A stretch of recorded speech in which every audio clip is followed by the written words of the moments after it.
Cumprimento a todos com a paz do nosso Senhor e Salvador Jesus Cristo. Aqui é o professor José Edmilson Júnior. Estamos aqui gravando aula para a matéria de História do Pentecostalismo, ok? Matéria essa que foi desenvolvida pelo professor Gutierrez, que inclusive estava ministrando, mas devido a problemas de saúde, então nós estamos aqui cooperando para concluir esta matéria. Para tanto, fizemos um resumo do material, da apostila. Então, peguei os pontos principais, organizei para que a gente trabalhe em cima do resumo e assim possamos absorver bem o conteúdo. Quem está com a apostila em mãos vai fazer uma leitura detalhada de todo o material, mas para fins de estarmos realizando aqui esse estudo, vamos trabalhar em cima do resumo e vamos então fazer a prova a partir desse material que foi extraído da apostila e foi aqui organizado nesse resumo, tá bom? Então, o índice do nosso resumo é esse aqui, ó. Dividimos em 3 lições, tá? Então, o resumo está dividido em 3 pontos. O primeiro é a origem do pentecostalismo, o segundo é a teologia pentecostal, o terceiro é Pentecostes, missões e apologética, tá? No primeiro, a gente vai discutir surgimento do pentecostalismo, batismo com o Espírito Santo e falar em línguas, origem distante do movimento, problemas no montanismo, o movimento da Rua Azusa, W.J. Seymour, tá? Preconceito e segregação racial nos Estados Unidos daquela época, oposição ao movimento pentecostal, pentecostalismo histórico ou de primeira onda, fechando o primeiro ponto, que é origens do pentecostalismo. Para o 2, teologia pentecostal, influências pietistas influência pietista sueca da Assembleia de Deus, ok? Na formação da Assembleia de Deus aqui no Brasil.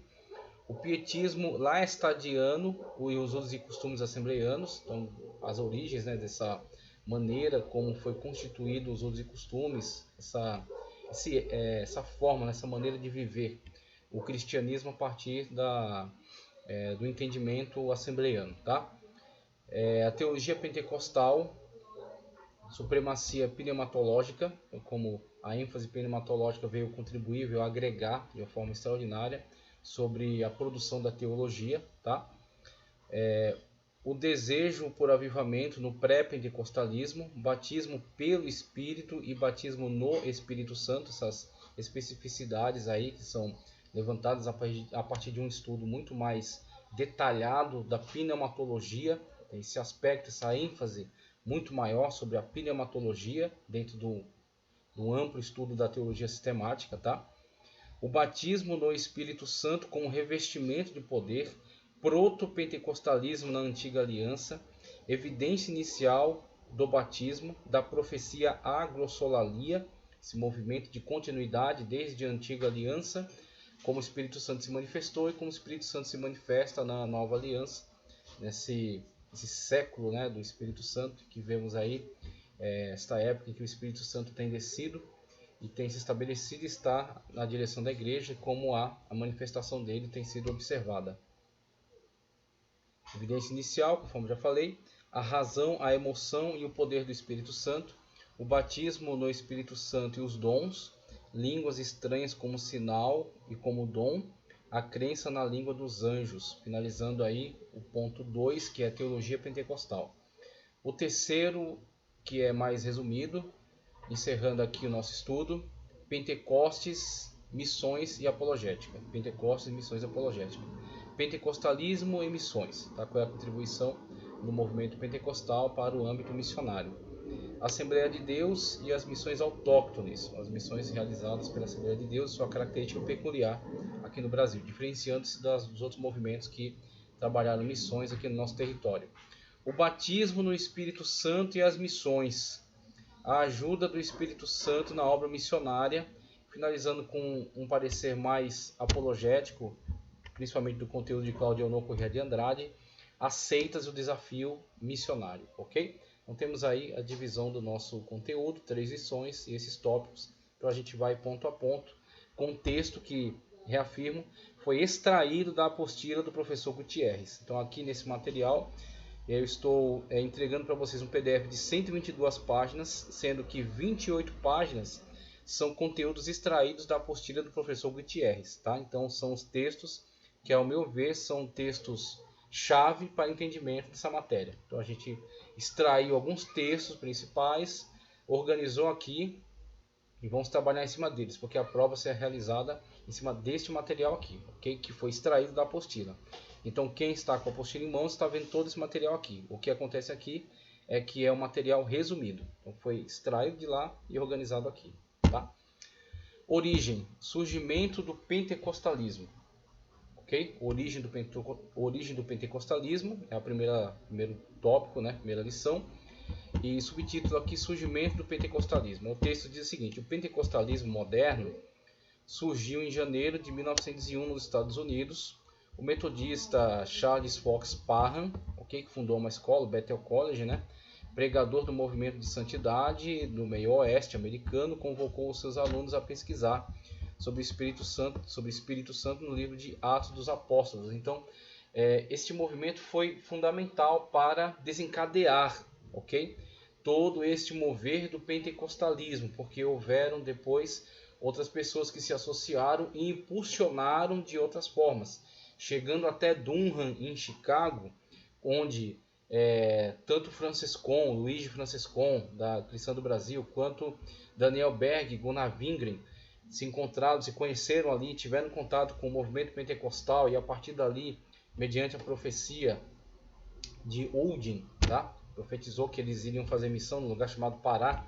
A partir dali eles partiram então para essa missão, que veio a ser muito bem sucedida, resultando nessa igreja magnífica que é a Assembleia de Deus aqui no Brasil, ok? Então temos aí esta igreja que está aí louvando e engrandecendo o nome do Senhor e levando, né, a palavra de Deus e esse viés pentecostal, tá certo? A todo, não só esse país, mas para o mundo, né?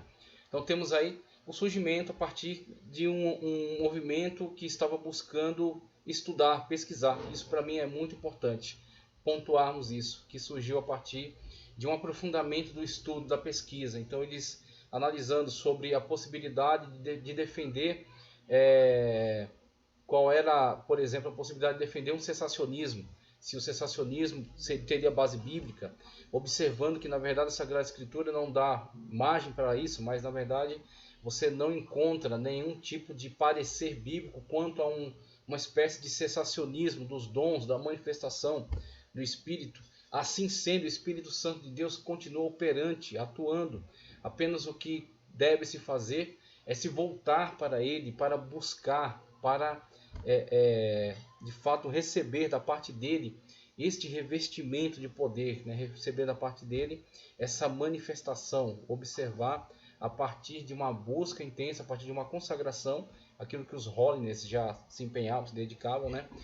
Se entregar totalmente a ele e ver então o seu mover, o seu agir. O seu agir, na verdade, estava presente, nisso que eles acreditavam, buscaram por isso, estudaram, se dedicaram, e a partir desse empenho veio então os resultados. E vem aqui essa primeira experiência, o batismo com o Espírito Santo e o falar em línguas. No primeiro dia de janeiro de 1901, uma aluna chamada Agnes Osman, 1870-1937, tá certo? Pelo que ela viveu, começou a falar em línguas. Então começa aqui esse grande mover, o sinal, a evidência, tá certo? Do batismo no Espírito Santo, tá certo? Do revestimento de poder, o falar em outras línguas, o que será posteriormente qualificado como a glossolalia, tá? Então você tem essas terminologias que são importantes, porque acreditou-se um tempo na xenolalia, que inclusive era o que eles acreditavam aqui na escola Bethel College, que seria uma capacitação para que eles pudessem interagir com pessoas tribais, tá certo? De línguas ágrafas, né? Pessoas que não tinham texto escrito, mas que tinham diversos dialetos, e a partir desses dialetos uma dificuldade, uma barreira de comunicação, e talvez este fosse um mover do Espírito para tirar essa barreira, né? Possibilitar então que eles pudessem interagir diretamente a partir dessa capacitação. O que posteriormente foi melhor compreendido com o desenvolvimento histórico, ao verem que não era nesse viés que trabalhava, né, essa manifestação, essa evidência, né, do falar em outras línguas, não eram necessariamente dialectos, tá certo? Como você vê no idioma grego, né? Línguas, diferentes línguas. Não era uma língua estrangeira, não era uma xenolalia, tá certo? Mas era uma glossolalia, era uma espécie de uma língua não entendida, ok? Não é necessariamente uma língua de um outro país. o que também não seria entendido por você, ok? Fala uma outra língua, uma língua que você não entendeu, não aprendeu. É uma língua não entendida, mas não é também uma língua estrangeira. Você tem então essa manifestação que aponta para, aí alguns vão chamar de língua angelical, dá para fundamentar isso de uma forma ampla na escritura, eu acredito que fica um tanto vago, ok? Na verdade, eu entendo que esta sim é a evidência do revestimento de poder, do batismo do Espírito Santo, dessa experiência maravilhosa que os apóstolos tiveram ali no cenáculo, e ela é uma espécie de uma comunicação, um mistério entre o crente falante e o Espírito de Deus que se move nele, tá certo? Então é uma evidência desse estreitamento de relação, estreitamento de um relacionamento espiritual. Então você tem aí essa evidência do falar em outras línguas, mas muito mais no sentido da glossolalia do que da xenolalia. Não é necessariamente uma língua de um outro povo, tá certo? Mas é uma língua estranha, uma língua não entendida, que na verdade fortalece a pessoa no âmbito espiritual. Agora há um desdobramento, e a gente vai ver aqui, tá certo? No tópico 2, onde você tem essa evidência, ok? Do batismo com o Espírito Santo, mas você tem também o dom. Então aqui é a evidência, mas você tem um desdobramento disso num dom. Então esse dom é o que chamam comumente de variedade de línguas, e você não somente tem o dom de variedade de línguas, você tem o dom de interpretação, ok? E aí entra aquilo que Paulo pontua corretamente sobre se falar em outras línguas, que haja intérprete. Aí você tem esse desenvolvimento a partir da evidência do revestimento de poder, fala em outras línguas. Mas há um desenvolvimento disso com um dom de línguas. Aí há uma variedade de línguas, e não somente a variedade, há também o dom de interpretação dessas línguas.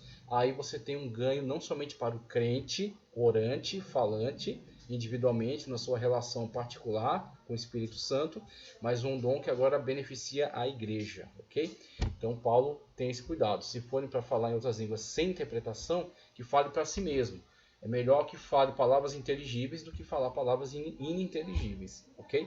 Então você tem essa situação na qual, se não há interpretação, é necessário que você mantenha essa chama acesa e essa comunhão íntima com o Espírito Santo, porque está te revestindo de poder, está te capacitando, está te alegrando, está te renovando, tá certo? Está te dando ousadia para pregar, para realizar a obra de Deus. Então é um ganho extraordinário.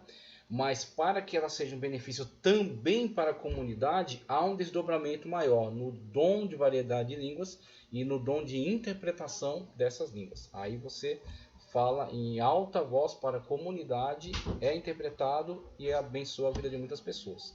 Você tem aí o início, né? A partir de uma pesquisa, a partir de um estudo. Isso é importantíssimo, sabemos acerca disso. Origens distantes, ele aponta para o montanismo. Em que sentido? Tá?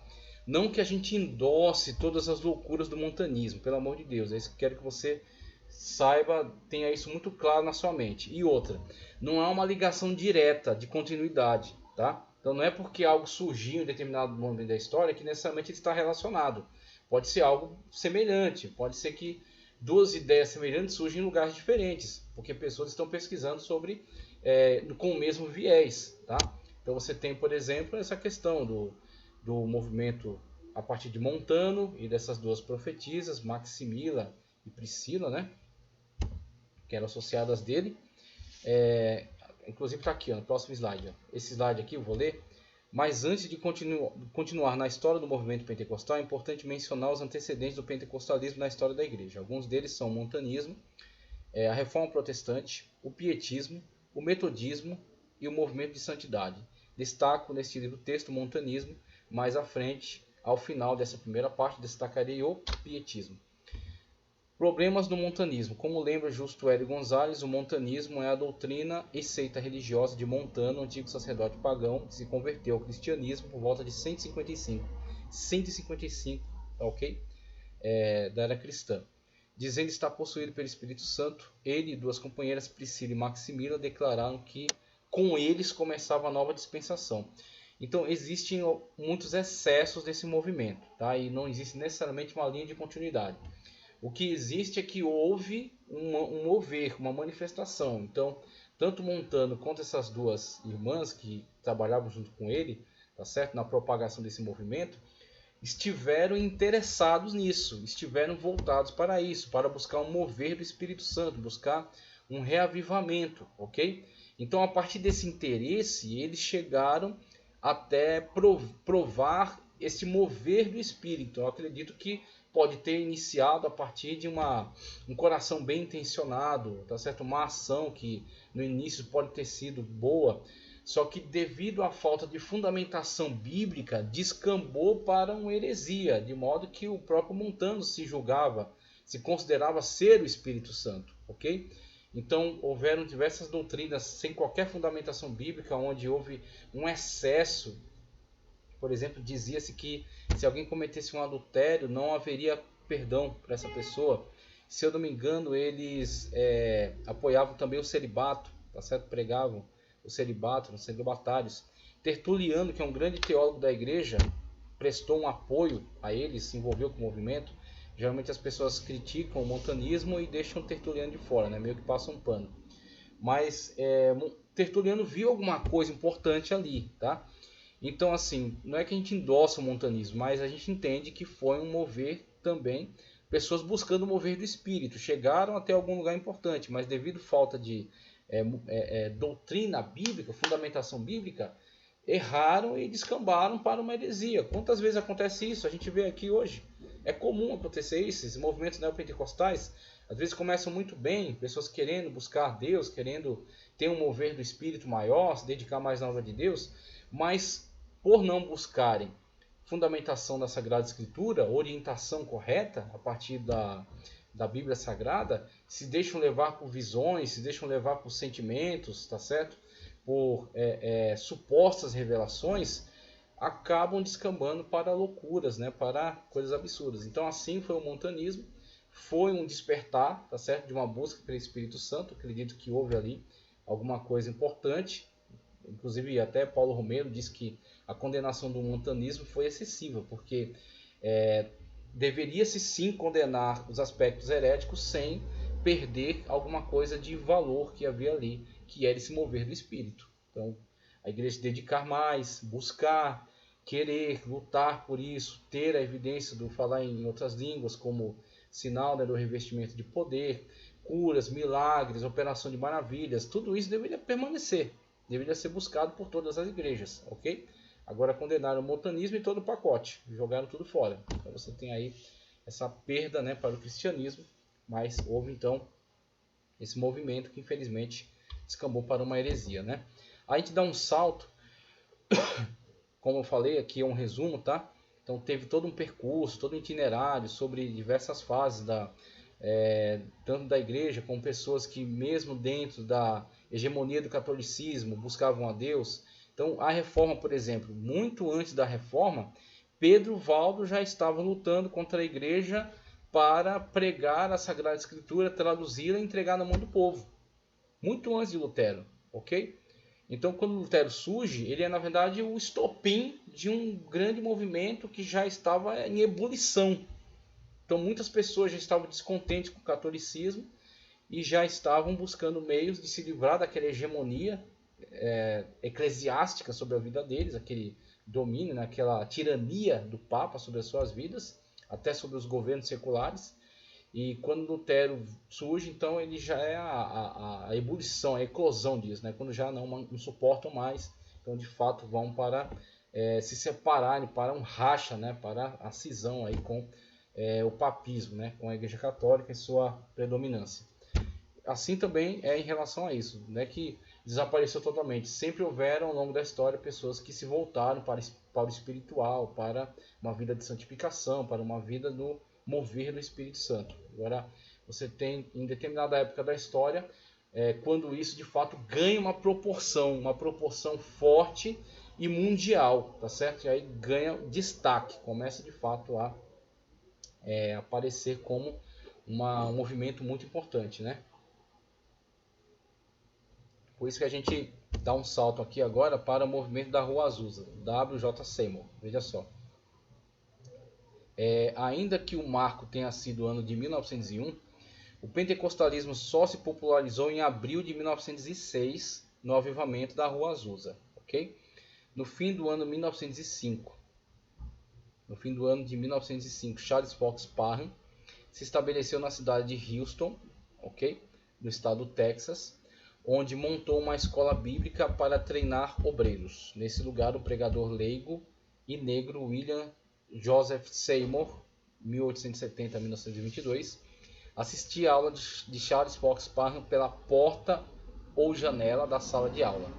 Devido às leis segregacionistas da época, Seymour não podia se sentar entre eles, né? Junto com os brancos. Então você tem aí essa terrível situação, vergonhosa, né, desse período histórico dos Estados Unidos. E eu só quero destacar o seguinte, que se Charles Fox Parham endossasse todo esse racismo, sequer Seymour podia permanecer ali, no corredor, na janela. O problema é que se ele coloca o cara para dentro, ele ia comprar uma briga com toda a sociedade da época e talvez a destruição da sua escola. Então ele teve que optar, né, por tolerar essa situação. Ele ficava ali na janela, ficava na porta e não se sentava junto com os alunos brancos, porque isso poderia atrair o ódio dos racistas. Então você tinha essa situação terrível que foi superada, foi vencida. Inclusive, para mim, um dos grandes milagres do movimento da Rua Azusa, além do poderoso mover do espírito e da evidência do falar em outras línguas, foi o enfrentamento do racismo, enfrentamento do movimento de segregação. Porque ali na Rua Azusa, ok? No Apostolic Fight, se reuniram pessoas de todas as etnias, hispânicos, brancos, negros, quaisquer pessoas de quaisquer etnias. Inclusive outra situação, outro paradigma, tá certo?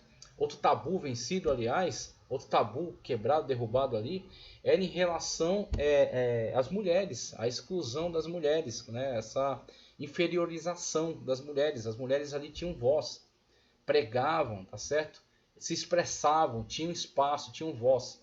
Então aquele movimento na Apostolic Fight, na Rua Azusa, tá certo? Nesse movimento pentecostal, causou muito escândalo, ok? Pelo barulho que fez, devido ao grande mover pentecostal que ali surgiu, causou muito escândalo e causou muito ódio, despertou um ódio terrível, monstruoso por parte de muitos que estavam ou na fachada do religioso ou na fachada do racista, ok? No sentido de, isso aqui é um movimento perigoso doutrinariamente, ou isso aqui é um absurdo porque existem brancos e negros e hispânicos tudo misturado aí.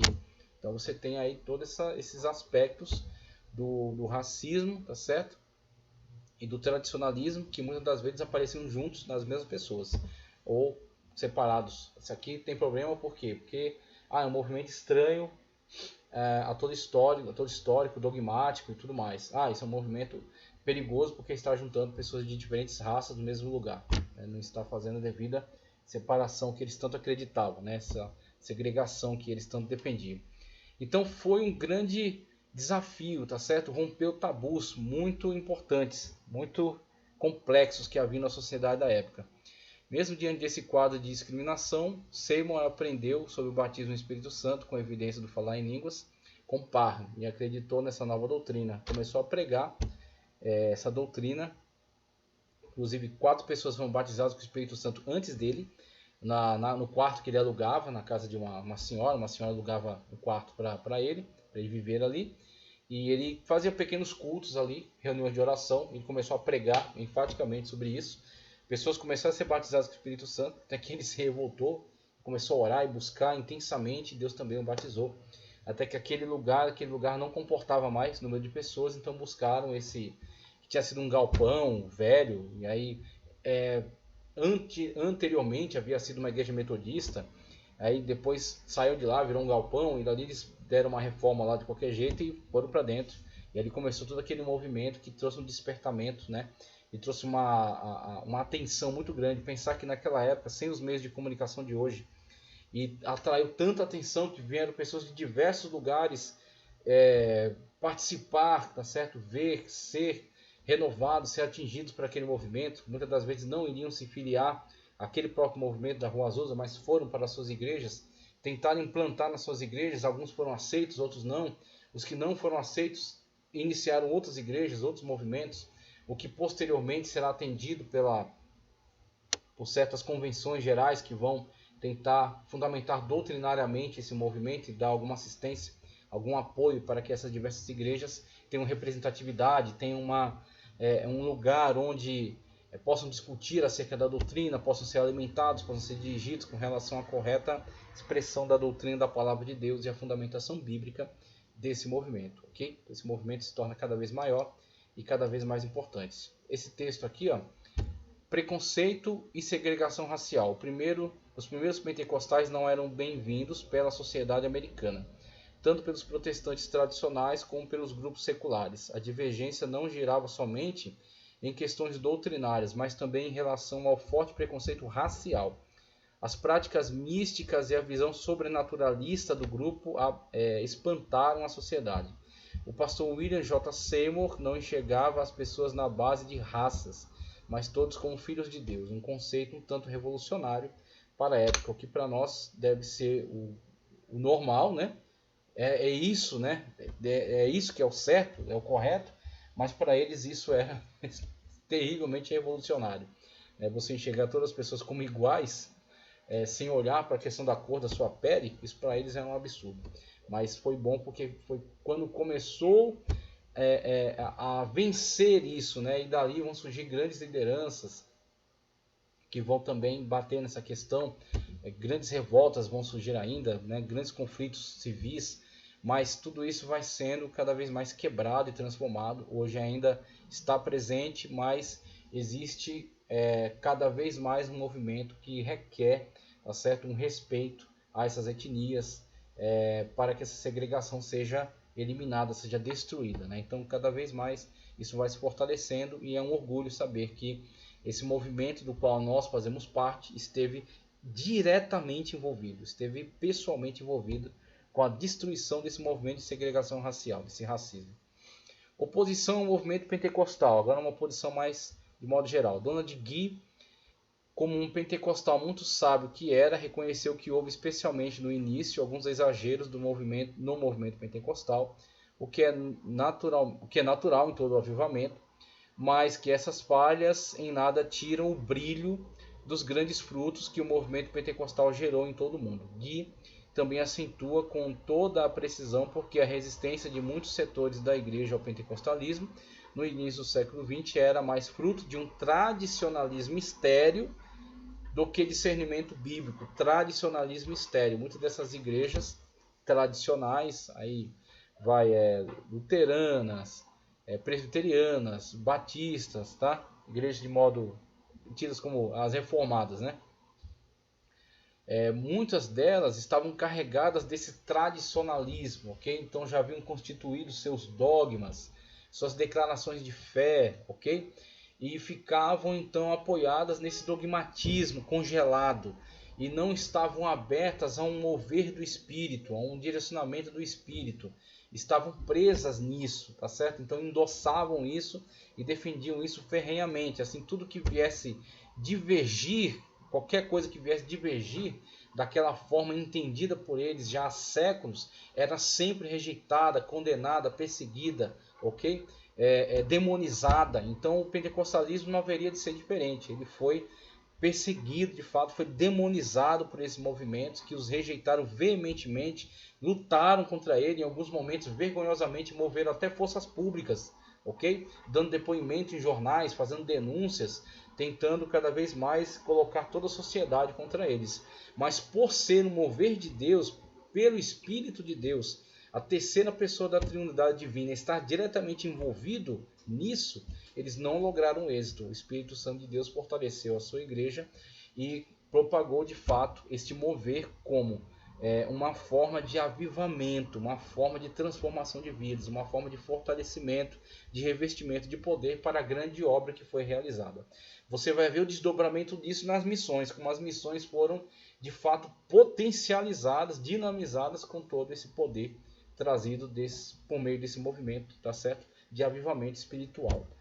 Batismo com o Espírito Santo, falar em outras línguas como evidência desse revestimento de poder, toda a alegria, toda a ousadia, toda a coragem que foi dada a essas pessoas envolvidas nesse movimento para fazer a obra de Deus e para de fato passar por cima de todos esses desafios, tá?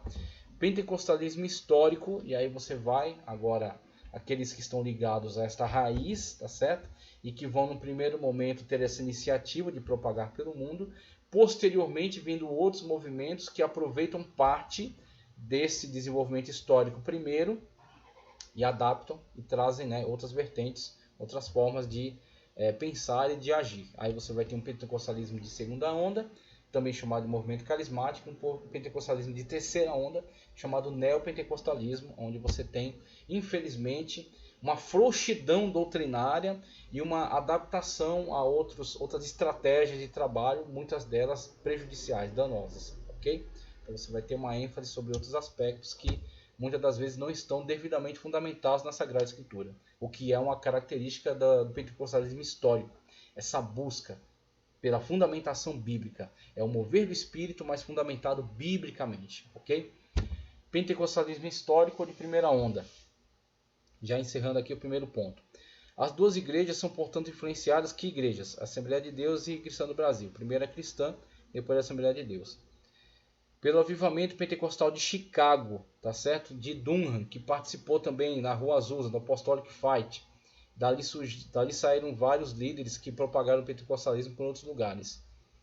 Depois a Apostolic Fight do Seymour foi ficando cada vez menor, tornando uma pequena igreja, tá certo? Então, muitas pessoas passaram por ali, mas não ficaram ali, ok? Então, de fato, havia assim, não havia muita profundidade teológica, doutrinária, ok? Mas foi um importante mover do Espírito que disparou isso, que deu início, deu pontapé inicial. Aí dali para frente, outras pessoas assumiram a liderança do movimento e propagaram nas suas regiões e se tornaram grandes referências, como por exemplo Dunham em Chicago. E fundadas por europeus que imigraram para os Estados Unidos, ok? Então a Cristã do Brasil por Luigi Francescon, italiano, e a Assembleia de Deus por Daniel Berg e Gunnar Wingren, suecos, ok? Os missionários Daniel Berg e Gunnar Wingren não conheceram o avivamento da Rua Azusa diretamente, mas Francescon esteve mais tarde em Los Angeles. Em seu início, as duas igrejas tinham grande ênfase no batismo no Espírito Santo, com a evidência do falar em línguas, e também a evangelização, embora Francescon tenha enfatizado essa evangelização entre os colonos italianos nos Estados Unidos, Argentina e Brasil. Os suecos, pelo contrário, concentraram forças entre o próprio povo brasileiro, que será chamado no tópico terceiro sobre missões e apologética, missões autóctones, missões com o povo local, com o povo autóctone, com o povo daquela terra, ok? Evangelizando-os e capacitando-os a evangelizar e assim dinamizar esse movimento, e ele veio a se espalhar de uma forma extraordinária e rápida, tá certo? Massiva, devido a esta característica missiológica de trabalhar com os locais, com a população autóctone, ok? Não somente com aqueles da sua própria nacionalidade, como Luigi Francescon trabalhou, os próprios colonos italianos, tá certo? Aqui um outro material que eu trouxe de uma outra pesquisa, falando acerca das três ondas do pentecostalismo. Vocês têm disponível aí, ó. Pentecostalismo, as três ondas. A partir do movimento da Rua Azusa, os estudiosos identificam o movimento pentecostal, identificam que o movimento pentecostal se desenvolveu em três ondas ao longo do século XX. Entre os estudiosos do pentecostalismo mundial, a classificação das três ondas se dá da seguinte forma. Primeira onda, pentecostalismo clássico, fundado na Rua Azusa, com foco no falar em línguas. Então temos aí primeira onda, a partir desse estudo, numa perspectiva geral. Depois teremos uma perspectiva brasileira sobre isso, mas aqui é uma perspectiva geral. A segunda onda, o movimento carismático, surgido na década de 1950 no seio das igrejas históricas.